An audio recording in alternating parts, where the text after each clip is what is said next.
శ్రీరామ నవమి సందర్భంగా శ్రీరాముణ్ణి హిందువులకు ఒక ముఖ్యమైన పండగగా శ్రీరాముడు వసంత ఋతువుల చైత్ర శుద్ధ నవమి గురువారం నాడు పునవరక్ష నక్షత్రపు కర్కాట లగ్నంలో సరిగ్గా అభిజిత్ ముహూర్తంలో అంటే మధ్యాహ్నం 12 గంటల వేళల్లో త్రేతాయుగంలో జన్మించాడు. ఆ మహానీయుని జన్మదినంను ప్రజలు పండగగా జరుపుకుంటారు. 14 సంవత్సరములు అరణ్యవాసము రావణ సంహారము తర్వాత శ్రీరాముడు సీతా సమేతంగా అయోధ్యలో పట్టాభిషేకుడయ్యాడు. ఈ శుభ సంఘటన కూడా చైత్రశుద్ధ నవమి నాడే జరిగిందని ప్రజల విశ్వాసము. శ్రీ సీతారాముల కళ్యాణం కూడా ఈ రోజేనే జరిగిందని ఈ చైత్రశుద్ధమి నవమి నాడు తెలంగాణ గల భద్రాచలమందు సీతారాముల కళ్యాణ ఉత్సవాన్ని వైభవవంతంగా జరుపుకుంటారు.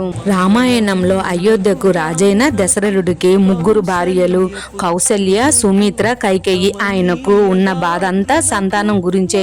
సంతానం లేకపోతే రాజ్యానికి వారసులు ఉండరని అప్పుడు వశిష్ఠ మహాముని రాజుకు పుత్ర కామేష్ట యాగం చేయమని సలహా ఇస్తాడు.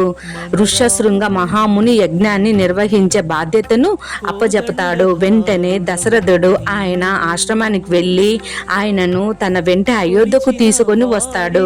ఆ యజ్ఞానికి తృప్తి చెంది అగ్నిదేవుడు పాయసంతో నిండిన ఒక పాత్రను దశరథుడికిచ్చి భార్యలకు ఇవ్వమంటాడు. దశరథుడు అందులో సగభాగం మొదటి భార్య కౌసల్యకు, రెండో సగభాగం చిన్న భార్య అయిన కైకేయికి ఇస్తాడు.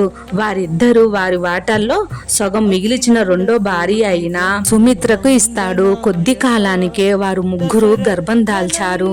చైత్ర మాంసం 9వ రోజున నవమి నాడు మధ్యాహ్నం కౌసల్య రామునికి జన్మనిచ్చింది. అలాగే కైకేయి భరతుడికి, సుమిత్ర, లక్ష్మణ, శత్రుఘ్నులకు జన్మనిచ్చారు. శ్రీరాముడు ధర్మ సంస్థాపనార్థం అవతరించిన శ్రీ మహావిష్ణువు యొక్క 7వ అవతారం. రావణ్ణి అంతమొందించటానికి అవతరించిన వాడు శ్రీరాముడు. జై శ్రీరామ్, జై జై శ్రీరామ్. శ్రీమాత్రే నమః. నమస్తే.